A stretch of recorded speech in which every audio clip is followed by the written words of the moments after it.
ರಾತ್ರಿ ಮನೆ ಯಾವಾಗಲೂ ಸಿಗುತ್ತೆ. ಬೆಳಗ್ಗೆ 7 ಗಂಟೆಗೆ ಶುರುವಾಗುತ್ತೆ, ಮಧ್ಯಾಹ್ನ 3 ಗಂಟೆಗೆ ಹೋಗುತ್ತೆ, ಮಧ್ಯಾಹ್ನ 12 ಗಂಟೆಗೆ ಇರುತ್ತೆ. ಆ ಥರ 4-5 ಟೈಮ್ನಲ್ಲಿ ನಿಮ್ಮೆಲ್ಲ ಈ ದೇವರ ಕೈಂಕರ್ಯವನ್ನು ನಡೆಸ್ತಾ ಇದ್ದಾರೆ. ಕಾಲವಿಳಂಬ ಜಾಸ್ತಿ ಇಲ್ಲ ಅಂತ ಹೇಳಿ ನಾವು ಇವರಿಗೆ ಅವರ ಉಪನ್ಯಾಸವನ್ನು ಕೇಳೋಣ ಅಂತ ನಾವು ಕಾಲೋಣ.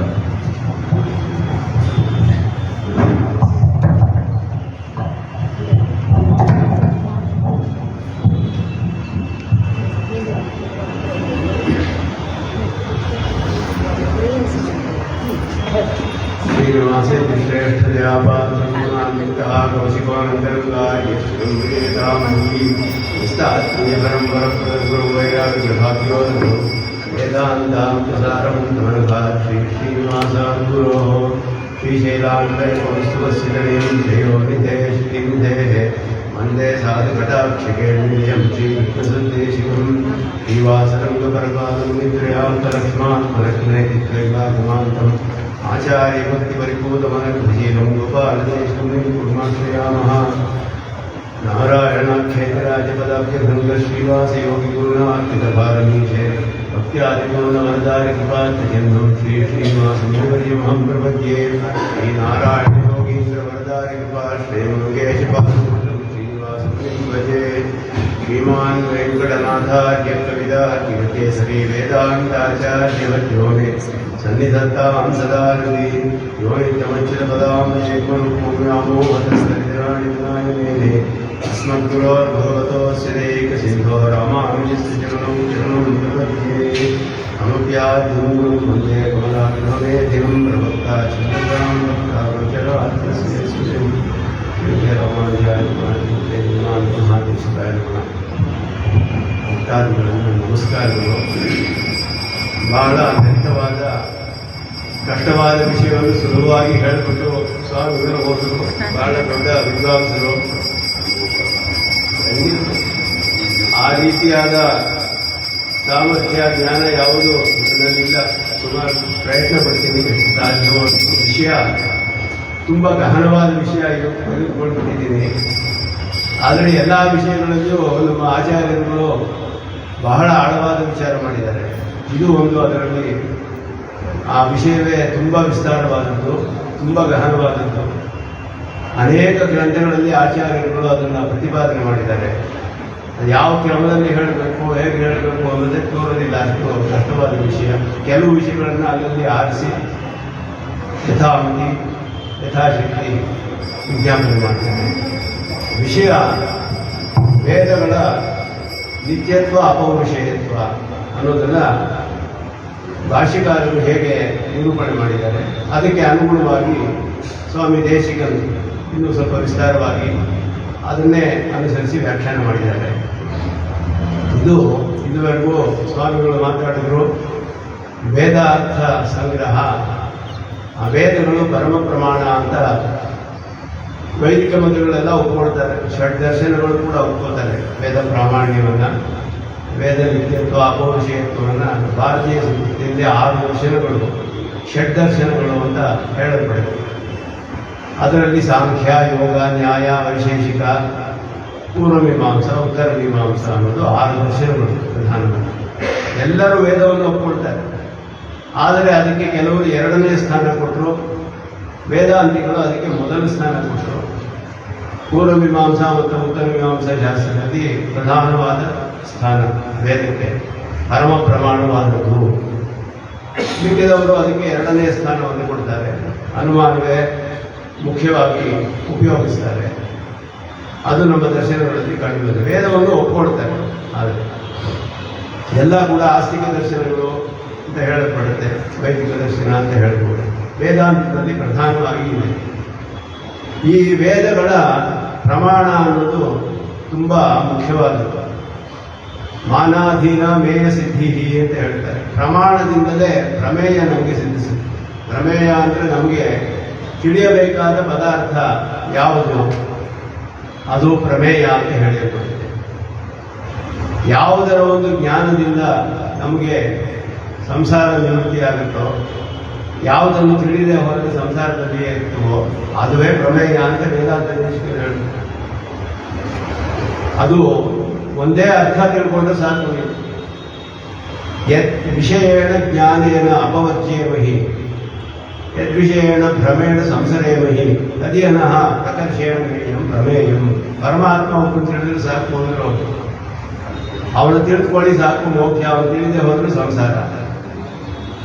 ಅದಕ್ಕೆ ಬಾದರಾಯಣರು ಬ್ರಹ್ಮಸೂತ್ರಗಳು ಅಂತ ಬರೆಯುವಾಗ ಅಥಾತ್ವ ಬ್ರಹ್ಮ ಜಿಜ್ಞಾಸ ಅಂತ ಆರಂಭಿಸ್ತಾರೆ. ಬ್ರಹ್ಮನ ವಿಷಯದ ಜಿಜ್ಞಾಸೆ, ಬ್ರಹ್ಮನನ್ನು ಪಡೆದುಕೊಳ್ಳಲಿಕ್ಕೆ ಹೇಗೆ, ಅದಕ್ಕೆ ಬೇಕಾದ ಪರಮಾತ್ಮನ ಸ್ವರೂಪವೇನು, ಒಂದು ಪಡೆದುಕೊಳ್ಳಕ್ಕೆ ಉಪಾಯವೇನು, ಅದರಿಂದ ನಮಗೆ ಬರುವ ಫಲವೇನು, ಪೂರ್ತಿ ಬ್ರಹ್ಮಸೂತ್ರಗಳಲ್ಲಿ ಬ್ರಹ್ಮ ಜಿಜ್ಞಾಸೆಯೇ ಇರೋದು. ಆದರೆ ಅದರಲ್ಲಿ ಅಚೇತನವೂ ಬರುತ್ತೆ, ಪ್ರಕೃತಿಯೂ ಬರುತ್ತೆ, ಜೀವಾತ್ಮನೂ ಹೇಳ್ತಾನೆ. ಬ್ರಹ್ಮನ ವಿಷಯ ಅಂತ ಆರಂಭಿಸಿ ಇದೆಲ್ಲ ಯಾಕೆ ಹೇಳ್ತಾ ಇದ್ದಾರೆ? ವೇದಗಳು ಹೇಳುತ್ತೆ ಎಲ್ಲವೂ ಬ್ರಹ್ಮನಲ್ಲೇ ಅಡಗಿದೆ, ಅವನಲ್ಲೇ ಆಶ್ರಿತವಾಗಿದೆ. ಅವನೊಬ್ಬನು ತಿಳಿದ್ರೆ ಎಲ್ಲವೂ ತಿಳಿಬೇಕು. ಚಿದಚಿತ್ ವಿಶಿಷ್ಟಂ ಬ್ರಹ್ಮ ಏಕಮೇವ ತತ್ವ. ಇನ್ನು ಸಿದ್ಧಾಂತದಲ್ಲಿ 2 ತತ್ವ ಒಂದೇ ಅಂತ ಹೇಳಿದ್ರು ಸ್ವಾಮಿ ದೇಶಿಕರು. ಚೇತನ ವಿಶಿಷ್ಟವಾದ ಬ್ರಹ್ಮ ಒಂದೇ ತತ್ವ ನಮ್ಮ ಸಿದ್ಧಾಂತದಲ್ಲಿ. ಚೇತನಗಳು 2 ತತ್ವಗಳು. ಆ 2 ತತ್ವಗಳು ಪರಮಾತ್ಮನಿಂದ ಬೇರೆ ಮಾಡೋಕ್ಕಾಗದೇ ಇರೋ ಹಾಗಿರುವಂಥದ್ದು. ಎಲ್ಲವೂ ಸೇರಿ ಒಂದೇ ತತ್ವ ಅಂತ ಹೇಳಿದ್ರು.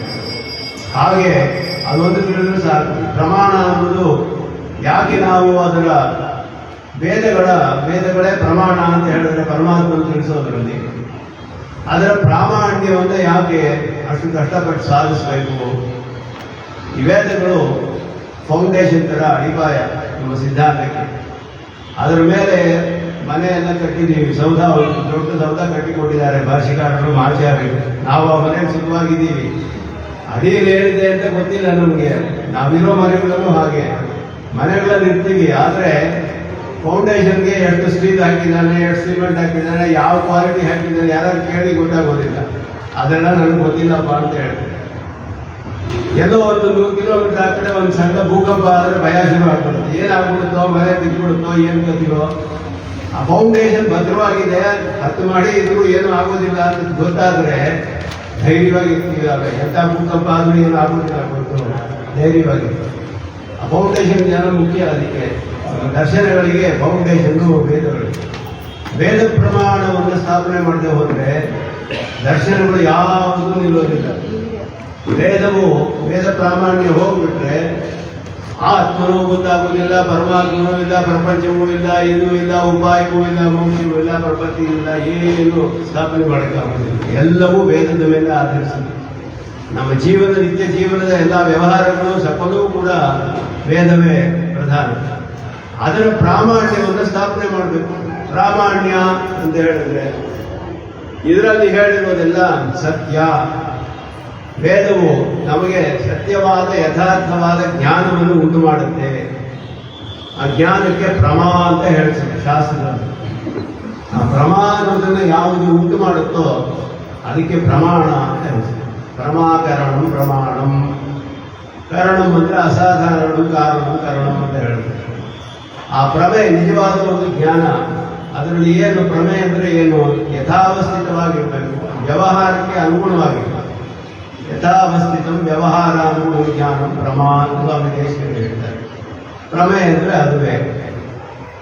ಎಲ್ಲವೂ ಯಥಾವಸ್ಥಿತವಾಗಿರ್ಬೋದು, ಆದರೆ ವ್ಯವಹಾರಕ್ಕೆ ಅನುಗುಣವಾಗದೇ ಇರ್ಬೋದು. ಕೆಲವು ಮರೀಚಿಕೆಯಲ್ಲಿ ಬಿಸಿಲಿನ ಜಳದಲ್ಲಿ ನೀರು ಕಾಣುತ್ತದೆ, ನೀರು ತರ ಇರುತ್ತೆ. ಆ ನೀರನ್ನು ಉಪಯೋಗಿಸಕ್ಕಾಗತ್ತೆಯೇ? ಕುಡಿಯಕ್ಕಾಗುವುದಿಲ್ಲ, ವ್ಯವಹಾರಕ್ಕೆ ಅನುಗುಣವಾಗಿಲ್ಲ ಅದು. ಆದರೆ ಯಥಾವಸ್ಥಿತ. ಯಾಕೆ ಅಂದರೆ ಎಲ್ಲದರಲ್ಲಿಯೂ ಎಲ್ಲವೂ ಇದೆ. ಸೃಷ್ಟಿಯಲ್ಲಿ ಇದು ಪಂಚೀಕರಣ ಅಂತ ಪರಮಾತ್ಮ ಮಾಡ್ತಾನೆ. ಪಂಚಭೂತಗಳಲ್ಲಿ ಎಲ್ಲ ಮಿಶ್ರಣ ಮಾಡ್ತಾನೆ. ಆಕಾಶದಲ್ಲಿ ವಾಯುವು ಇದೆ, ವಾಯುವಿನಲ್ಲಿ ಅಗ್ನಿಯೂ ಇದೆ, ಅಗ್ನಿಯ ತೇಜಸ್ಸು ಇದೆ. ಅಂಶಗಳನ್ನೆಲ್ಲ ಮಿಕ್ಸ್ ಮಾಡಿ ಅದನ್ನ ಪಂಚೀಕರಣ ಅಂತ ಮಾಡೋದ್ರಿಂದ ಎಲ್ಲದರಲ್ಲಿಯೂ ಎಲ್ಲ ಇರೋದ್ರಿಂದ ಆ ಬಿಸಿಲಿನಲ್ಲಿ ನೀರು ಕಂಡು ಬರೋದು ಯಥಾವಸ್ಥಿತವೇ, ವ್ಯವಹಾರಕ್ಕೆ ಅನುಗುಣವಾಗಿಲ್ಲ. ಅದಕ್ಕೆ ಪ್ರಮಾ ಅಂತ ಹೇಳೋದಿಲ್ಲ, ಭ್ರಮ ಅಂತ ಹೇಳ್ತೀವಿ. ಹಾಗೆಯೇ ಕೆಲವು ವಿಷಯಗಳು ದೇಹವೇ ಆತ್ಮ ಅಂತ ನಮ್ಗೆ ಅನುಭವ ಬರುತ್ತೆ. ವ್ಯವಹಾರಕ್ಕೆ ಅನುಗುಣವಾಗಿದೆ. ಎಲ್ಲರೂ ದೇಹ ಆತ್ಮ ಅಂತಾನೆ ತಿಳಿತಾರೆ ತಾನೆ, ಯಥಾವಸ್ಥಿತವಾಗಿಲ್ಲ. ದೇಹ ಬೇರೆ, ಆತ್ಮ ಬೇರೆ, ಶ್ರುತಿ ತಿಳಿಸುತ್ತೆ ನಮಗೆ. ಇದು ಕೂಡ ಪ್ರಮೇಯ ಆಗುವುದಿಲ್ಲ. ದೇಹವೇ ಆತ್ಮ ಅನ್ನೋದು ಪ್ರಮೇಯ ಅಂದರೆ ಪ್ರಮಾ ಅಲ್ಲ. ಹಾಗೆ ಪ್ರಮಾಣಗಳು ಭ್ರಮೆಯನ್ನು ಉಂಟು ಮಾಡಬೇಕು, ಸರಿಯಾದ ಜ್ಞಾನವನ್ನು ಉಂಟು ಮಾಡಬೇಕು. ಅದು ಉಂಟು ಮಾಡೋದಕ್ಕೆ ನಮಗೆ ಜ್ಞಾನವು 3 ಪ್ರಮಾಣಗಳು ಸ್ಥಾಪನೆ ಮಾಡ್ತಾರೆ ಆಚಾರ್ಯರು. ಪ್ರತ್ಯಕ್ಷ, ಅನುಮಾನ, ಶಬ್ದ ಅಂತ ಹೇಳ್ತಾರೆ. ಈ ಶಬ್ದ ಅನ್ನುವ ಶಬ್ದದ ಅರ್ಥ ಸರಿಯಾಗಿ ತಿಳ್ಕೊಳ್ಬೇಕು. ಶಬ್ದ ಅನ್ನುವ ಶಬ್ದ 2 ಅರ್ಥದಲ್ಲಿ ಪ್ರಯೋಗ ಪಡೆಯಲ್ಪಡುತ್ತೆ. ವೇದಗಳಿಗೂ ಶಬ್ದ ಅಂತ ಹೇಳ್ತೀವಿ. ಈಗ ನಾನು ಮಾಡ್ತಿರೋ ಸೌಂಡ್ ಇದೆಯಲ್ಲ, ಇದು ಶಬ್ದವೇ. ಧ್ವನಿಗೂ ಶಬ್ದವೇ, ವೇದವೂ ಶಬ್ದವೇ, ಎರಡಕ್ಕೂ ಶಬ್ದ ಅಂತ ಹೇಳ್ತೀವಿ ನಾವು. ಈ ಶಬ್ದಕ್ಕೂ ಆ ಶಬ್ದಕ್ಕೂ ಮಹತ್ತರವಾದ ವ್ಯತ್ಯಾಸ ಇದೆ. ಈ ಶಬ್ದ ಅನ್ನೋದು ಏನು ಅಂದ್ರೆ ಭೌತಿಕವಾದದ್ದು, ಎಲಿಮೆಂಟಲ್. ಇದು ಪಂಚಭೂತಗಳ ಗುಣ. ಶಬ್ದ ತನ್ಮಾತ್ರೆ ಅನ್ನೋದು ಒಂದು ಪದಾರ್ಥ. ಸೃಷ್ಟಿಯಲ್ಲಿ ಪರಮಾತ್ಮ ಪ್ರಕೃತಿಯನ್ನ, ಮೂಲ ಪ್ರಕೃತಿಯಲ್ಲಿ ಪರಿಣಾಮ ಉಂಟು ಮಾಡಿ ಮಹತ್ತಾಗುತ್ತೆ, ಅಹಂಕಾರವಾಗುತ್ತೆ. ಆ ತಾಮಸ ಅಹಂಕಾರದಿಂದ ಶಬ್ದ ತನ್ಮಾತ್ರೆ ಉಂಟಾಗುತ್ತೆ. ಆ ಶಬ್ದ ತನ್ಮಾತ್ರೆ ಉಂಟಾದಾಗ ಈ ಶಬ್ದ ಅನ್ನೋದು ಉಂಟಾಯಿತು. ವರ್ಣಗಳೆಲ್ಲ ಉತ್ಪತ್ತಿಯಾಗುತ್ತವ. ಅಕಾರ, ಉಕಾರ, ಕಕಾರ, ಕಕ, ಎಲ್ಲವೂ ಆವಾಗ ಉತ್ಪತ್ತಿಯಾಗುತ್ತೆ.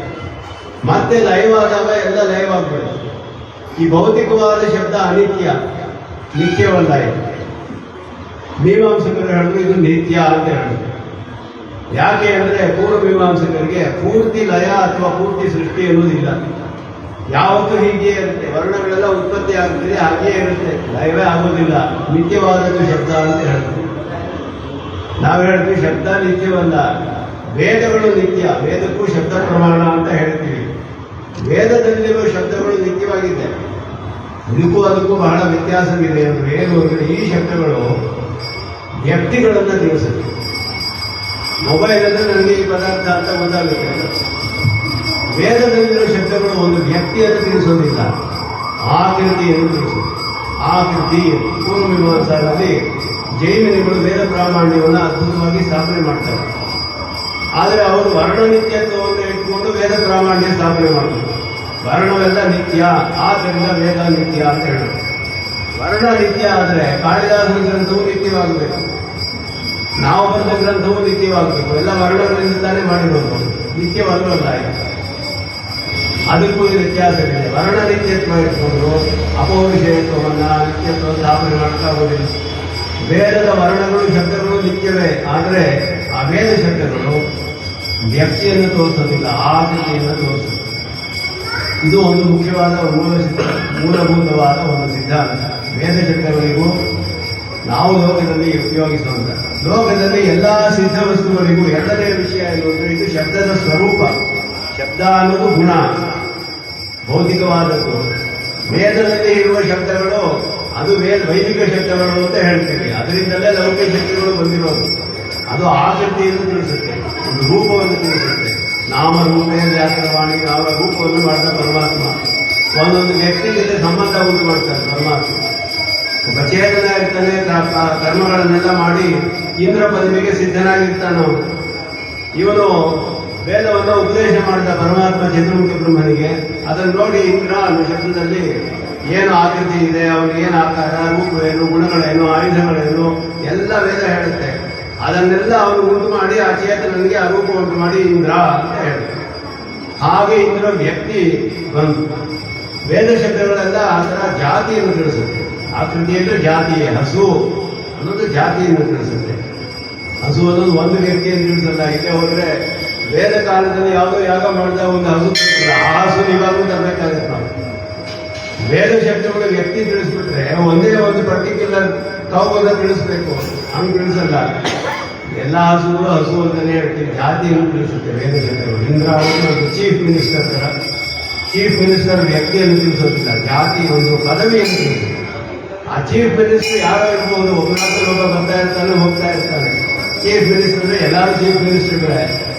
ಅದು ಒಬ್ಬ ವ್ಯಕ್ತಿಯನ್ನು ತಿಳಿಸೋದಿಲ್ಲ, ಆ ಪದವಿಯನ್ನು ತಿಳಿಸುತ್ತೆ. ಇಂದ್ರಾದಿ ಪದಗಳೆಲ್ಲ ಹಾಗೆಯೇ. ಇಂದ್ರ, ವಸಿಷ್ಠ, ವಿಶ್ವಾಸ ಎಲ್ಲ ವೇದದಲ್ಲಿ ಬರುವ ಶಬ್ದಗಳು ಜಾತಿವಾಚಕಗಳು, ಆಕೃತಿಯನ್ನು ತಿಳಿಸುತ್ತೆ. ಇದು ಮುಖ್ಯವಾದ ವಿಷಯ. ಈ ಶಬ್ದಕ್ಕೂ ಅರ್ಥಕ್ಕೂ ಏನು ಸಂಬಂಧ ಇದೆ ಅನ್ನೋದು ಎರಡನೇ ಮೂಲಭೂತವಾದ ವಿಷಯ. ಇದೆಲ್ಲ ಜೈಮಿನಿಗಳು ಸ್ಥಾಪನೆ ಮಾಡ್ತಾರೆ. ಭಾಷೆಕಾರರು ವೇದಾಂತ ಸಂಗ್ರಹದಲ್ಲಿ ವೇದ ಪ್ರಾಮಾಣ್ಯವನ್ನು ಕಡೆಯಲ್ಲೇ ಸ್ಥಾಪನೆ ಮಾಡ್ತಾರೆ. ಅಲ್ಲಿ ಸಂಗ್ರಹವಾಗಿ ಮಾಡೋದು. ಬ್ರಹ್ಮಸೂತ್ರಗಳಲ್ಲಿ ಬಾದರಾಯಣರು 3 ಸೂತ್ರಗಳಲ್ಲಿ ಅದನ್ನು ಸ್ಥಾಪನೆ ಮಾಡ್ತಾರೆ. ವೇದಾಂತ ದೇಶಿಕರು ಶೇಷರ ಮೀಮಾಂಸಾ ಅನ್ನುವ ಗ್ರಂಥ, ನ್ಯಾಯ ಪರಿಶುದ್ಧಿ, ನ್ಯಾಯ ಸಿದ್ಧಾಂತ ಇವುಗಳಲ್ಲಿ ವಿಸ್ತಾರವಾಗಿ ಇದನ್ನು ವಿಚಾರ ಮಾಡ್ತಾರೆ, ಅತ್ಯಂತ ವಿಸ್ತಾರವಾಗಿ. ಇದಕ್ಕೆಲ್ಲ ಆಧಾರ ಶ್ರೀಭಾಷ್ಯಾದಿಗಳು, ರಾಮಾನುಜರೇ ಅದರ ವಿರೋಧನೆ ಇಟ್ಕೊಂಡೇ ಎಲ್ಲ ಸ್ಥಾಪನೆ ಮಾಡುತ್ತೆ. ಎಲ್ಲ ಕಡೆ ಅನೇಕ ಕಡೆ ಹೇಳ್ತಾರೆ, ನಾವು ಬ್ರಹ್ಮಸೂತ್ರದ ಮಾರ್ಗವನ್ನು ಹಿಡಿತೀವಿ, ಹೀಗೆ ಸ್ಥಾಪನೆ ಮಾಡ್ತೀವಿ. ಬ್ರಹ್ಮಸೂತ್ರ ವ್ಯಾಖ್ಯಾನ ಭಾಷಿಕಾರ ಮಾಡದೆ ಹೋಗಿದ್ದಿದ್ರೆ ಎಷ್ಟೋ ವಿಷಯಗಳು ನಮಗೆ ಗೊತ್ತಾಗ್ತಾ ಇರಲಿಲ್ಲ. ಅದರಿಂದಲೇ ಎಲ್ಲ ಸ್ಥಾಪನೆ ಮಾಡೋದು. ವೇದಾಂತ ದೇಶದಲ್ಲೂ ಅಷ್ಟೇ, ಅವರು ಭಾಷಿಕಾರರು ಉಪನಿಷತ್ತುಗಳಿಗೆ ವ್ಯಾಖ್ಯಾನ ಮಾಡಲಿಲ್ಲ, ವೇದಾಂತ ಸಂಗ್ರಹ ಬರೆದು ಮತ್ತೆ ನ್ಯಾಯ ದರ್ಶನಕ್ಕೂ ಮತ್ತೆ ಮೀಮಾಂಸಾ ಶಾಸ್ತ್ರ ಜೈಮಿನಿ ಸೂತ್ರಗಳಿಗೂ ವ್ಯಾಖ್ಯಾನ ಮಾಡಲಿಲ್ಲ ಭಾಷಿಕಾರರು.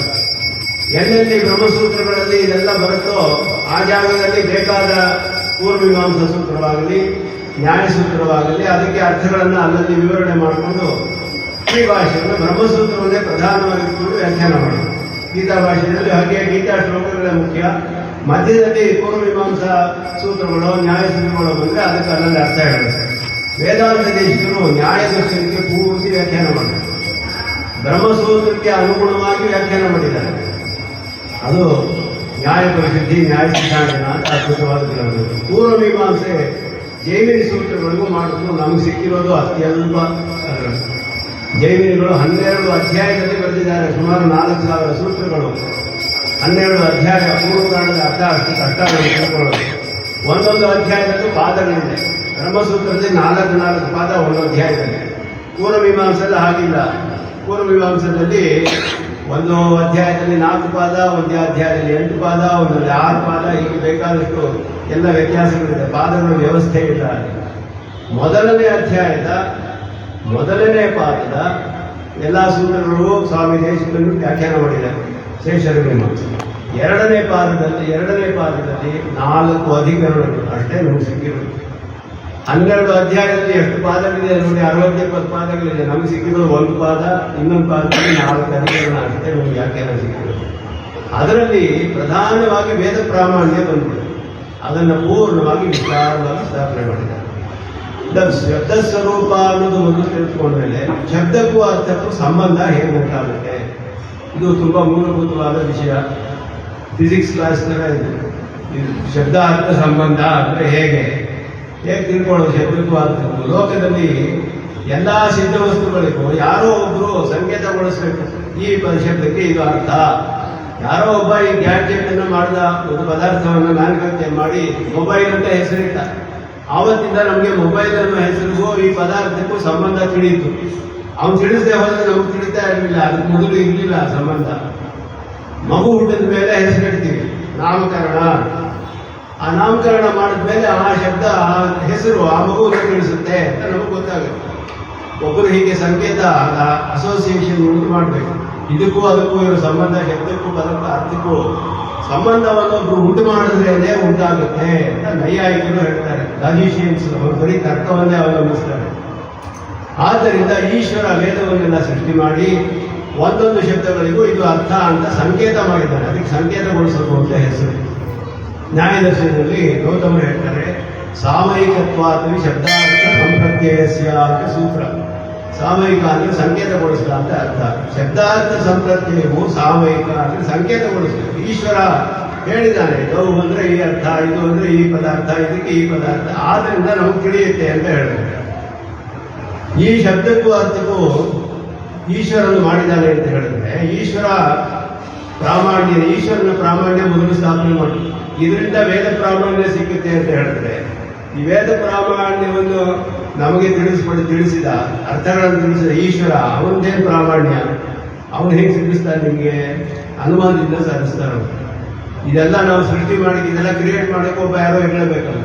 ಈ ಮನೆ ಕಟ್ಟಿಗೆ ಯಾರೋ ಇರಬೇಕು, ದೇವಸ್ಥಾನ ಕಟ್ಟಿಗೆ ಯಾರೋ ಇರಬೇಕು, ಪ್ರಪಂಚವೆಲ್ಲ ಸೃಷ್ಟಿ ಮಾಡೋಕ್ಕೂ ಒಬ್ಬ ಇರಬೇಕು. ಇದು ಮಾಡೋರಿಗೆ ಇದಕ್ಕೆ ಬೇಕಾಗಿದ್ದು ಜ್ಞಾನ ಇರುತ್ತೆ, ಮನೆ ಕಟ್ಟೋರಿಗೆ ಬೇರೆ ಜ್ಞಾನ ಇರುತ್ತೆ, ಇನ್ನೊಬ್ಬರಿಗೆ ಇನ್ನೊಂದು ಜ್ಞಾನ ಇರುತ್ತೆ. ಈಶ್ವರನಿಗೆ ಎಲ್ಲಾ ಜ್ಞಾನಗಳು ಇದೆ, ಸರ್ವಜ್ಞ.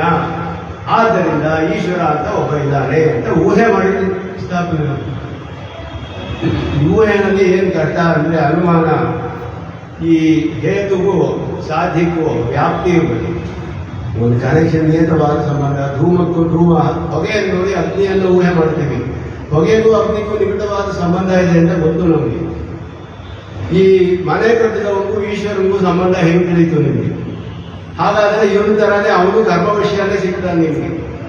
ಕರ್ಮವಶ್ಯನ ಅಲ್ಲದೇ ಇರೋ ಈಶ್ವರ ಜಗತ್ ಸೃಷ್ಟಿ ಮಾಡ್ತಾ, ಕರ್ಮವಶ್ಯರಾದವರು ಇಲ್ಲಿ ಎಲ್ಲ ಸೃಷ್ಟಿ ಮಾಡ್ತಾರೆ, ವ್ಯಾಪ್ತಿಯೇ ಸಿಗೋದಿಲ್ಲ. ಅತೀಂದ್ರಿಯವಾದ ಪದಕ್ಕೆ, ವಿಷಯಕ್ಕೆ ನ್ಯಾಯ ದರ್ಶನದಲ್ಲಿ ವ್ಯಾಪ್ತಿ ಸಿಗೋದಿಲ್ಲ. ನ್ಯಾಯ ದರ್ಶನ ಏನಿದ್ರು ಪ್ರತ್ಯಕ್ಷ ಅನುಮಾನ. ಅನುಮಾನ ಅನ್ನೋದು ಪ್ರತ್ಯಕ್ಷ ಮೂಲ. ನಮ್ಮ ಇಂದ್ರಿಯಗಳಿಂದ ತಿಳಿಯುವ ವಿಷಯಗಳು ನೇರವಾಗಿ ತಿಳಿಯೋದು ಪ್ರತ್ಯಕ್ಷ. ಕೆಲವು ವಿಷಯವನ್ನು ತಿಳಿದೇ ಇರೋ ವಿಷಯವನ್ನು ಊಹೆ ಮಾಡೋದು ಅನುಮಾನ ಅಂತ ಪ್ರಮಾಣ. ಹೊಗೆಯನ್ನು ನೋಡ್ತೀವಿ, ಅಗ್ನಿ ನೋಡೋದಿಲ್ಲ. ಹೊಗೆಗೂ ಅಗ್ನಿಗೂ ಇರುವ ಸಂಬಂಧವನ್ನು ತಿಳಿದು ಹೊಗೆಯಿಂದ ಅಗ್ನಿ ಇದೆ ಅಂತ ಊಹೆ ಮಾಡ್ತೀವಿ. ಅದಕ್ಕೆ ಅನುಮಾನ ಪ್ರಮಾಣ ಅಂತ ಹೆಸರು. ಹಾಗೆ ಅವರು ಹೇಳ್ತಾರೆ, ಇವಾಗ ಇಲ್ಲಿ ಸುಖವಾಗಿದ್ದೀವಲ್ಲ, ಚೆನ್ನಾಗಿ ಊಟ ಮಾಡಿ ಚೆನ್ನಾಗಿದ್ದು ಸುಖವಾಗಿರ್ತೀವಿ, ಹೀಗೆ ಸ್ವರ್ಗ ಅಂತ ಒಂದು ಜಾಗ ಇದೆ ಅಂತ ಊಹೆ ಮಾಡಿದ್ರೆ ಅದು ಇದಕ್ಕೂ ಅದಕ್ಕೂ ವ್ಯಾಪ್ತಿಯೇ ಇಲ್ಲ. ಸ್ವರ್ಗ ಅನ್ನೋದು ಅತೀಂದ್ರಿಯವಾದ ವಿಷಯ, ಇದಕ್ಕೂ ಅದಕ್ಕೂ ಹೇಗೆ ವ್ಯಾಪ್ತಿ ಹೇಳ್ತೀರಾ? ಏನು ಕನೆಕ್ಷನ್ ಹೇಳ್ತಾ ಹೋಗೋದಿಲ್ಲ. ಆದ್ರಿಂದ ಅನುಮಾನ ನಿಲ್ಲೋದಿಲ್ಲ. ಈಶ್ವರನಿಗೆ ಅವರು ಜ್ಞಾನ ಅನ್ನೋದು ಅನಿತ್ಯ ಅಂತ ಸಾಮಾನ್ಯ, ಚೇತನ ಜ್ಞಾನ ಎಲ್ಲ ಅನಿತ್ಯ ನೈಯಾಯಿಕರ ಮಟ್ಟದಲ್ಲಿ.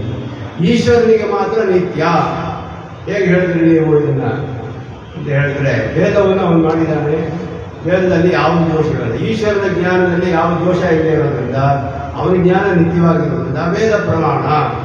ಈಶ್ವರ ಜ್ಞಾನ ನಿತ್ಯ ಅಂತ ಹೇಗೆ ತಿಳಿಯುತ್ತೆ ನಿಮಗೆ? ವೇದ ತಿಳಿಸುತ್ತೆ. ವೇದ ಪ್ರಮಾಣ ಅಂತ ಹೇಗೆ ತಿಳಿಸ್ತು? ಈಶ್ವರ ತಿಳಿಸ್ತಾನೆ. ಒಬ್ಬರೊಬ್ಬರಿಗೆ ಮ್ಯೂಚುವಲ್ ಕಾಂಟ್ರಡಿಕ್ಷನ್, ಇದು ಮ್ಯೂಚುವಲ್ ಡಿಪೆಂಡೆನ್ಸ್ ಅಂತ ಹೇಳ್ತೀವಿ. ಅನ್ಯೋನ್ಯ ಆಶ್ರಯ ಅಂತ ದೋಷ ಶಾಸ್ತ್ರದಲ್ಲಿ ಇದಾಗಿ ಮಾಡೋಕ್ಕಾಗೋದಿಲ್ಲ. ಮತ್ತೆ ಈಶ್ವರ ಜ್ಞಾನನಿಗೆ ಅವರು ಇನ್ನೊಂದು ಹೇಳಿದ್ರು, ಕಾರಣದಲ್ಲಿ ಗುಣಗಳಿರ್ಬೇಕು. ಕಾರ್ಯವು ಚೆನ್ನಾಗಿರ್ಬೇಕಾದ್ರೆ, ಇದು ಒಳ್ಳೆ ಕ್ವಾಲಿಟಿ ಆಗಬೇಕಾದ್ರೆ ಇದನ್ನು ಮಾಡಿದವರು, ಇದು ಮೆಟೀರಿಯಲ್ ಎಲ್ಲ ಒಳ್ಳೆ ಕ್ವಾಲಿಟಿ ಇರಬೇಕು. ಕಾರಣದಲ್ಲಿ ಗುಣ ಇದ್ರೆ ಕಾರ್ಯದಲ್ಲಿ ಗುಣ ಇರುತ್ತೆ. ಇದು ಕಾರ್ಯ. ಬೇಕಾಗಿದ್ದ ಪದಾರ್ಥಗಳು ಚೇತನಗಳು ಯಾರ್ಯಾರು ಮಾಡ್ತಾರೋ ಅವರೆಲ್ಲ ಕಾರಣ. ಅವರಲ್ಲಿ ಒಳ್ಳೆ ಗುಣ ಇದ್ರೆ ಇದು ಒಳ್ಳೆ ಕ್ವಾಲಿಟಿ ಆಗಿರುತ್ತೆ, ಎಲ್ಲರೂ ಒಪ್ಕೊಳ್ಳೋ ವಿಷಯ ಇರುತ್ತೆ. ಈಶ್ವರನಿಗೆ ಕಾರಣವೇ ಇಲ್ಲ. ಅವನ ಜ್ಞಾನ ನಿತ್ಯವಾದದ್ದು ಅಂದ್ರೆ, ನಿತ್ಯ ಅಂದ್ರೆ ಕಾರಣ ಇಲ್ಲ, ಉತ್ಪತ್ತಿ ಇಲ್ಲ. ಅದಕ್ಕೆ ಕಾರಣಗಳಿಲ್ಲದೆ ಇರುವಾಗ ಅವನ ಜ್ಞಾನದಲ್ಲಿ ಗುಣ ಹೆಂಗಿಂದ ಬಂತು ಅಂತ ಕೇಳ್ತೀವಿ. ಅವನ ಜ್ಞಾನದಲ್ಲಿ ಗುಣ ಇಲ್ಲದೆ ಹೋದ್ರೆ ಅವನು ಮಾಡಿದ ವೇದ ಹೇಗೆ ಪ್ರಮಾಣ ಆಗುತ್ತೆ? ಆದ್ರಿಂದ ಕಾರಣದ ಗುಣದ ಅಪೇಕ್ಷೆ ವೇದಕ್ಕೆ ಬೇಕಾಗಿಲ್ಲ ಅಂತ ನಾವು ಹೇಳ್ತೀವಿ. ಕಾರಣ ದೋಷ ಇಲ್ಲ ಅಂತ ಹೇಳಿದ್ರೆ ಸಾಕು, ಗುಣದ ಅಪೇಕ್ಷೆ ಬೇಕಾಗಿಲ್ಲ. ಇದು ಒಂದು ರೀತಿಯಲ್ಲಿ ನೈಯಾಯಿಕರ ಇದನ್ನು ಇಟ್ಕೊಂಡು ಸ್ಥಾಪನೆ ಮಾಡೋದು ಪೂರ್ವಮೀಮಾಂಸಕರ ಸೂತ್ರದಲ್ಲಿ. ಅದನ್ನ ಆಮೇಲೆ ನೋಡೋಣ. ಮೊದಲು ಬ್ರಹ್ಮಸೂತ್ರದಲ್ಲಿ ಹೇಗೆ ಹೇಳಿದ್ದಾರೆ, ಅದರಲ್ಲಿ ಒಂದು ಬೇರೆ ರೀತಿಯಲ್ಲಿ ಪ್ರಾಸಂಗಿಕವಾಗಿ ನಿರೂಪಣೆ ಮಾಡ್ತಾರೆ. ಪ್ರಮಿತಾಧಿಕರಣ ಅಂತ ಒಂದು ಅಧಿಕರಣ, ಅಂಗುಷ್ಟ ಮಾತ್ರ ಪ್ರಮಿತ ಅಂತ ಹೇಳಿ ಕಠೋಪನಿಷತ್ತಿನ ಒಂದು ಮಂತ್ರ. ಮಧ್ಯ ಆತ್ಮನಿಷ್ಠತಿ ಈಶಾನೋ ಭೂತಭವ್ಯಸ್ಯ ನತೋ ಜಿಗುಪ್ಸತೆ ವಿಜಿಗುಪ್ಸತೆ ಅಂತ ಮಂತ್ರ. ಅವನು ಅಂಗುಷ್ಟ ಮಾತ್ರ ಅಂದ್ರೆ ನಮ್ಮ ಹೆಬ್ಬೆರಳು ಗಾತ್ರ. ಹೆಬ್ಬೆರಳು ಗಾತ್ರವಾದ ಒಬ್ಬ ಪುರುಷ ಇದ್ದಾನೆ ಹೃದಯದಲ್ಲಿ. ಅವನನ್ನು ಉಪಾಸನೆ ಮಾಡಿ ಅವನೇ ಭೂತ ಭವ್ಯ ಎಲ್ಲದಕ್ಕೂ ಕಾರಣನಾದವನು, ಎಲ್ಲವನ್ನೂ ಆಳ್ತಾನವನು. ಈಶಾನ ಅಂದ್ರೆ ಆಳೋನು. ಅವನನ್ನು ತಿಳಿದ್ರೆ ನೀವು ಪಡೆದ್ರೆ ಮೋಕ್ಷ ಪಡ್ಕೊಳ್ಬಹುದು, ಯಾವ ದುಃಖವೂ ಇರೋದಿಲ್ಲ ಅಂತ ಹೇಳ್ತಾರೆ. ಇಲ್ಲಿ ಅಂಗುಷ್ಟ ಮಾತ್ರ ಅಂತ ಬಂತಲ್ಲ, ಈಶ್ವರ ಸರ್ವವ್ಯಾಪಿ. ಅಂಗುಷ್ಟ ಯಾಕೆ ಹೇಳ್ಬೇಕು? ಹೆಬ್ಬೆರಳು ಅಂತ ಯಾಕೆ ಹೇಳ್ಬೇಕು? ಬಾದರಾಯಣರು ಹೇಳಿದ್ರು, ಹೃದಯಪೇಕ್ಷೆಯಾತು ಮನುಷ್ಯಾಧಿಕಾರತ್ವ ಅಂತ ಬ್ರಹ್ಮಸೂತ್ರ. ಉಪಾಸಕನಿಗೆ ಹೃದಯದಲ್ಲಿ ಇದ್ರೆ ಉಪಾಸನೆ ಮಾಡಕ್ಕೆ ಸುಲಭ. ಪರಮಾತ್ಮ ಆದ್ರಿಂದ ಹೃದಯದಲ್ಲಿದ್ದಾನೆ. ಉಪಾಸಕನ ಹೃದಯ ಚಿಕ್ಕ ಸ್ಥಾನ, ಅಂಗುಷ್ಟದಷ್ಟಿದೆ. ಆದ್ರಿಂದ ಪರಮಾತ್ಮನಿಗೂ ಆ ಪರಿಮಾಣ ಹೇಳಿದೆ. ಹಾಗಾದ್ರೂ ಮನುಷ್ಯನ ಅಂಗುಷ್ಟ ಇಟ್ಕೊಂಡು ಯಾಕೆ ಹೇಳಬೇಕು ಅಂದ್ರೆ, ಇದು ಮನುಷ್ಯ ಅಧಿಕಾರ. ಶಾಸ್ತ್ರ ಮನುಷ್ಯರಿಗೆ ಅಧಿಕಾರ, ಶಾಸ್ತ್ರದಲ್ಲಿ ಅಧಿಕಾರ ಇರೋದ್ರಿಂದ ಹೇಳಿದೆ. ಆಗ ಒಂದು ಪ್ರಶ್ನೆ ಬರುತ್ತೆ, ದೇವತೆಗಳಿಗೆ ಉಪಾಸನೆ ಮಾಡೋಕ್ಕಾಗೋದಿಲ್ವೇ ಅಂತ. ಬಾದರಾಯಣರು ಹೇಳಿದ್ರು, ತದುಪರಿಯಪಿ ಸಂಭವ ಬಾದರಾಯಣ ಅಂತ. ಉಪರಿಯಪಿ ಬಾದರಾಯಣ ಸಂಭವ. ದೇವತೆಗಳು ಉಪಾಸನೆ ಮಾಡಬಹುದು. ಯಾಕೆ ಅಂದ್ರೆ ಅರ್ಥಿತ್ವ ಸಾಮರ್ಥ್ಯ ಎಲ್ಲ ಇದೆ. ಆಸೆ ಇರಬೇಕು. ಪ್ರಯೋಜನದಲ್ಲಿ ನಮ್ಗೆ ಆಸೆ ಇದ್ರೆ ಏನಾದ್ರು ಮಾಡ್ತೀವಿ, ಹಿಂದೆ ಹೋದ್ರೆ ಬೇಕಾಗಿಲ್ಲ ನಮ್ಗೆ. ಎಷ್ಟೇ ಐದಿದ್ರು ಬೇಡ ಅಂತ ಹೇಳ್ತೀವಿ. ಸಾಮರ್ಥ್ಯ ಇರಬೇಕು. ಸಾಮರ್ಥ್ಯ ಅನ್ನೋದು ಮೂರು ವಿಷಯಗಳಿದೆ. ಅರ್ಥಿತ್ವೇನ ಸಮರ್ಥ್ಯತಾ ಕೃತದಲ್ಲೂ ಸಂಪೀಡಿತ ಸ್ವಾಮಿ ದೇಶಕ್ಕೆ ಹೇಳ್ತಾರೆ. ಮೂರು ವಿಷಯ ಇರಬೇಕು. ಜ್ಞಾನವಿರಬೇಕು, ಅನುಷ್ಠಾನ ಶಕ್ತಿ ಇರಬೇಕು, ವೇದದ ಅನುಮತಿ ಅಧಿಕಾರ ಅಂತ ಹೇಳಬೇಕು. ಇದು ಮೂರು ಇದ್ರೆ ಉಪಾಸನೆ ಮಾಡ್ಬೋದು. ಉಪಾಸನೆ ಮಾಡೋಕ್ಕೆ ಬೇಕಾದ ಜ್ಞಾನ, ವೇದಾಧ್ಯಯನಕ್ಕೆ ಅಧಿಕಾರ, ಅದು ಅನುಷ್ಠಾನ ಮಾಡುವ ಶಕ್ತಿ ಇದ್ದರೆ ಉಪಾಸನೆ ಮಾಡುವುದು ಅಂತ ಹೇಳಿ. ಇದು ದೇವತೆಗಳಿಗೆ ಸಾಧ್ಯ. ಹಾಗಾದರೆ ಅವರಿಗೆ ದೇವತೆಗಳಿಗೆ ಪೂರ್ವಮೀಮಾಂಸಕರು ಶರೀರವೇ ಇಲ್ಲ, ಅವ್ರು ಹೇಗೆ ಅವರಿಗೆ ಹೃದಯ ಮಧ್ಯದಲ್ಲಿರೋ ಹಾಗೆ ಉಪಾಸನೆ ಮಾಡೋಕ್ಕೆ ಸಾಧ್ಯ? ಹೃದಯ ಇಲ್ಲ, ಶರೀರ ಇಲ್ಲ, ಏನೂ ಇಲ್ಲ. ಅವ್ರ ಪ್ರಕಾರ ಮಂತ್ರವೇ ದೇವತೆ. ಪೂರ್ವಮೀಮಾಂಸಕರಿಗೆ ಮಂತ್ರವೇ ದೇವತೆ, ದೇವತೆಗೆ ಶರೀರ ಇಲ್ಲ ಅಂತ ಹೇಳಿದ್ರು. ಬಾದರಾಯಣರು ಶರೀರ ಇದೆ ಹೇಳ್ತೀವಿ, ದೇವತೆಗಳಿಗೂ ಶರೀರ ಇದೆ ಅಂತ ಹೇಳ್ತೀವಿ. ಹಾಗಾದ್ರೆ 10 ಕಡೆ ಅಗ್ನಿಯೇ ಸ್ವಾಹ ಅಗ್ನಿಯೇ ಸ್ವಾಹ ಅಂತ ಕೊಟ್ಟರೆ 10 ಕಡೆ ಹೇಗೆ ಅಗ್ನಿ ಇರ್ತಾರೆ ಶರೀರ ಇದ್ರೆ? ಅದಕ್ಕೆ ಹೇಳಿದ್ರು ಇವರು ಸೌಭರಿ ಅಂತ ಒಬ್ಬರು ಋಷಿಗಳು 50 ಶರೀರ ತಗೊಂಡಿದ್ರು ಅಂತ ಪುರಾಣದಲ್ಲಿ ಹೇಳುತ್ತೆ. ಅವರಿಗೆ ಈ ಶಕ್ತಿ ಇರುವಾಗ ದೇವತೆಗಳಿಗೆ ಶಕ್ತಿ ಇಲ್ವೇ? ದೇವತೆಗಳಿಗೆ ಶಕ್ತಿ ಇದೆ. ವೇದವೂ ಹೇಳುತ್ತೆ, ಯಾರೆಲ್ಲ ಹಿಂದಿನ ದಿನ ಮರಣ ಮಾಡ್ತಾರೋ ಮರನೇ ದಿನ ಅವ್ರ ಮನೆಗೆ ಹೋಗೋಣ ಯಾಗಕ್ಕೆ. ವೇದ ಮಂತ್ರ ಹೇಳುತ್ತೆ, ಹಿಂದಿನ ದಿನ ಪೂರ್ವಂ ಪರಿಗೃಹಾತಿ ಶಿವಭೂತೆ ಜತೆ ಅಂತ ಹೇಳುತ್ತೆ. ಹಿಂದಿನ ದಿನ ಯಾರು ಮರಣ ಮಾಡ್ತಾರೋ ದೇವತೆಗಳು ನಮ್ಮನ್ನ ಅವ್ರ ಮನೆ ಮುಂದಿನ ದಿನ ಹೋಗೋಣ, ಅವ್ರು ಯಾಗ ಮಾಡ್ತಾರೆ ಅಂದ್ರೆ ಎಲ್ಲರಿಗೂ ಬರ್ತಾರೆ ಅಂತ ಆಯ್ತಾರೆ, ಶರೀರ ಇದೆ ಅಂತ ಆಯ್ತು. ಇದ್ರ ಮೇಲೆ ಇವಾಗ ಪ್ರಶ್ನೆ ಬರುತ್ತೆ, ಈಗ ವೇದದ ವಿಷಯ ಬರುತ್ತೆ. ಶರೀರ ಇದೆ ಅಂತ ಹೇಳಿದ್ರೆ ಶರೀರ ಅನಿತ್ಯ, ಅವಯವಗಳೆಲ್ಲ ಇರೋದು ಅನಿತ್ಯ, ಉತ್ಪನ್ನವಾಗಬೇಕು. ಅವಯವಿ ಅಂತ ಹೇಳಲ್ಪಡುತ್ತೆ. ಕೈ ಕಾಲು ಇದೆಲ್ಲ ಉತ್ಪನ್ನವಾಗಿ ಬೇರೆ ಅನೇಕ ಪಾರ್ಟ್ಸ್ ಸೇರಿತಾನೆ ಶರೀರ ಉಂಟಾಗಬೇಕು. ಅದು ನಿರವಯವೇ ಆಗಿರ್ಬೇಕು, ನಿತ್ಯವಾಗಿರ್ಬೇಕಾದ್ರೆ. ಆದ್ರಿಂದ ದೇವತೆಗಳ ಶರೀರ ಇದ್ರೆ ಅವರು ಅನಿತ್ಯರಾಗಬಹುದು. ವೇದ ಶಬ್ದಗಳಲ್ಲಿ ವಿರೋಧ ಬರುತ್ತೆ. ಇಂದ್ರಾದಿ ಶಬ್ದಗಳಿಗೆ ಅನಿತ್ಯ ಅರ್ಥ ಸಂಬಂಧ ಅನ್ನೋ ದೋಷ ಬರುತ್ತೆ. ಪದಾರ್ಥ ಅನಿತ್ಯವಾಗಿದ್ರೆ ಶಬ್ದವೂ ಅನಿತ್ಯವೇ. ಒಂದು ಪದಾರ್ಥಕ್ಕೆ ಒಂದು ಹೆಸರು ಕೊಟ್ಟರೆ ಆ ಪದಾರ್ಥವೇ ಇಲ್ಲದೆ ಹೋದ್ರು ಲೋಕದಲ್ಲಿ ಆ ಶಬ್ದ ಎಲ್ಲಿರುತ್ತೆ? ಆ ಶಬ್ದ ಹೇಳಿದ್ರೆ ಯಾರು ಅದನ್ನು ತಂದುಕೊಡ್ಕೂ ಆಗೋದಿಲ್ಲ, ಅರ್ಥಶೂನ್ಯವಾದ ಶಬ್ದ ಆಗುತ್ತೆ. ಇಂದ್ರಾದಿ ದೇವತೆಗಳಿಗೆ ಶರೀರ ಇದ್ರೆ ಅವರ ಶರೀರ ನಶ್ವರವಾದ್ದರಿಂದ ಅವರು ಮರಣವಾಗ್ಬಿಟ್ರೆ ಇಂದ್ರ ಯಾಹಿ ಇಂದ್ರ ಗಚ್ಚ ಹರಿವ ಗಚ್ಚ ಅಂತ ವೇದ ಮಂತ್ರ ಹೇಳ್ತಾರೆ. ಯಾರು ಬರ್ತಾರೆ? ಯಾರು ಇರೋದಿಲ್ಲ. ಅರ್ಥಶೂನ್ಯವಾಗ್ಬಿಡುತ್ತೆ ಶಬ್ದವೆಲ್ಲ. ಇದು ಮೊದಲನೆಯ ಆಕ್ಷೇಪ. ಅದಕ್ಕೆ ಬಾದರಾಯಣ ಹೇಳಿದ್ರು, ಶಬ್ದ ಇತಿ ಚೇರ್ನ ಅತಃ ಪ್ರಭವಾತ್ ಪ್ರತ್ಯಕ್ಷ ಅನುಮಾನಾಭ್ಯಾಮ್ ಅಂತ ಸೂತ್ರ. ಶಬ್ದೇ ವಿರೋಧ. ವೈದಿಕ ಶಬ್ದದಲ್ಲಿ ವಿರೋಧ ಬರುತ್ತೆ ಅಂದ್ರೆ ಇಲ್ಲ, ಬರೋದಿಲ್ಲ ಅಂತ. ಯಾಕೆ ಅಂದ್ರೆ ಅತಃ ಪ್ರಭವಾತ್. ವೈದಿಕ ಶಬ್ದಗಳಿಗೂ ಇದಕ್ಕೂ ವ್ಯತ್ಯಾಸ ಅಂತ ಹೇಳ್ತಾರೆ. ಲೋಕದಲ್ಲಿ ಪದಾರ್ಥ ಸೃಷ್ಟಿ ಆದ್ಮೇಲೆ ಶಬ್ದವನ್ನು ಸಂಬಂಧಿಸ್ತೀವಿ. ವೇದದಲ್ಲಿ ಶಬ್ದದಿಂದಲೇ ಪದಾರ್ಥ ಸೃಷ್ಟಿಯಾಗಿರೋದು. ಶ್ರುತಿ ಹೇಳುತ್ತೆ, ವೇದೇನ ಭೂಪೇ ವ್ಯಾಕರೋತ್ ಸದಾ ಸತಿ ಪ್ರಜಾಪತಿ ವೇದ ಶಬ್ದೇಭ್ಯ ದೇವಾದೋ ದೇವಾದೀನಾಂ ಚಕಾರ ಸಹ. ವೇದ ಶಬ್ದಗಳನ್ನು ಇಟ್ಕೊಂಡೇ ಪದಾರ್ಥ ಸೃಷ್ಟಿ ಮಾಡಿದ್ರು. ಆ ಪದಾರ್ಥ ಆದ್ಮೇಲೆ ವೇದ ಶಬ್ದ ಬಂದಿಲ್ಲ. ಪದಾರ್ಥ ಇದ್ದೇ ಹೋದ್ರು ವೇದ ಶಬ್ದ ಇದ್ದೇ ಇದೆ. ಯಾಕೆ ಅಂದ್ರೆ ವೇದ ಶಬ್ದ ವ್ಯಕ್ತಿಯನ್ನು ತಿಳಿಸೋದಿಲ್ಲ, ಆಕೃತಿಯನ್ನು ತಿಳಿಸುತ್ತೆ, ಜಾತಿಯನ್ನು ತಿಳಿಸುತ್ತೆ. ಒಬ್ಬ ವ್ಯಕ್ತಿ ಆದ್ರೆ ಅವನ ಮರಣ ಆದ್ರೆ ಅದು ಅರ್ಥಶೂನ್ಯವಾಗಬೇಕು. ಆ ವ್ಯಕ್ತಿಯನ್ನು ತಿಳಿಸೋದಿಲ್ಲ, ಜಾತಿಯನ್ನು ತಿಳಿಸುತ್ತದೆ. ಆದ್ದರಿಂದ ಇಂದ್ರ ಒಬ್ಬ ಹೋದ್ರೆ ಇನ್ನೊಬ್ಬ ಇಂದ್ರನನ್ನು ತಂದು ಕೂರಿಸ್ತಾನೆ. ಆ ಇಂದ್ರ ಪದವಿಗೆ ಬೇಕಾದ ಜನ ಕ್ಯೂ ನಿಂತಿದ್ದಾರೆ. ಕ್ಷೇತ್ರದಲ್ಲಿ ಎಲ್ಲ ಯಾಗಗಳನ್ನೆಲ್ಲ ಮಾಡಿ ಅದು ಒಬ್ಬ ಇವಾಗ ಇಂದ್ರ ಒಬ್ಬ ಇದ್ದಾನೆ, ಇನ್ನೊಬ್ಬ ಇಂದ್ರ ಪದವಿ ಬರಬೇಕು ಅಂದ್ರೆ ಅವನಿಗೆ ಹೋಮ ಮಾಡಬೇಕು. ಅಗ್ನಿರ್ವಾ ಕಾಮೇತ ಅದು ಅನ್ನಾದೋ ದೇವಾನಾಗ ಸ್ಯಾಮಿತಿ ತದಗ್ನೇ ಕೃತಿಕಾದ್ಯ ಪ್ರೋಢಾಶ ಮಟ್ಟಾಕಪಾಲಂ ವಿರೋಪತೆ ಸ ದೇವಾನಾಮನ್ನಾದೋ ಭವತಿ. ಅಗ್ನಿರ್ವಾ ದೇವಾನಾಮನ್ನಾದಃ ಸಾಯಣಾಚಾರ್ಯರು ವ್ಯಾಖ್ಯಾನ ಮಾಡ್ತಾರೆ. ಅಗ್ನಿಯು ಆಸೆ ಪಟ್ಟಂತೆ ದೇವತೆಗಳಿಗೆಲ್ಲ ಹವಿಸ್ತವನ್ನು ಹಂಗ ಆಗ್ಬೇಕು ನಾನು. ಅವನು ಅಗ್ನಿಗೆ ಅವನ ಪುರೋಡಾಶವನ್ನು ಕೊಟ್ಟು ಹೋಮ ಮಾಡಿದ. ಅಗ್ನಿರ್ವಾಗಾಮೈತ ಅಗ್ನಯೇ ಪುರೋಡಾಶಂ ತೀರೋಪತಿ ಅಂತ ಹೇಳ್ತಾರೆ. ಅಗ್ನಿಗೆ ಮಾಡಿದ ಅಂದ್ರೆ ಏನರ್ಥ ಅಂತ ಹೇಳಿದ್ರೆ ಇವಾಗಿರುವ ಅಗ್ನಿಗೆ ಮುಂದೆ ಅಗ್ನಿ ಆಗುವಂತಹ ಚೇತನ ಯಾಗ ಮಾಡಿದ ಅಂತ ಅರ್ಥ. ಅದಕ್ಕೆ ಸಾರಳ ಭಾಷೆಯಲ್ಲಿ ಹೇಳ್ತಾರೆ ಅವರು. ಆದ್ದರಿಂದ ಒಬ್ಬ ಅಗ್ನಿ ಹೋದ್ರೆ ಇನ್ನೊಬ್ಬ ಅಗ್ನಿ ಕಾಯ್ತಾ ಇದ್ದಾನೆ ಅಂತ ಗೊತ್ತಾಗುತ್ತಲ್ಲ, ಅವರಿಗೆ ನಾವು ಪ್ರವಾಹ ನಿತ್ಯರು ಅಂತ ಹೇಳ್ತೀವಿ. ಪ್ರವಾಹ ನಿತ್ಯರು ಅಂತ ಅರ್ಥ.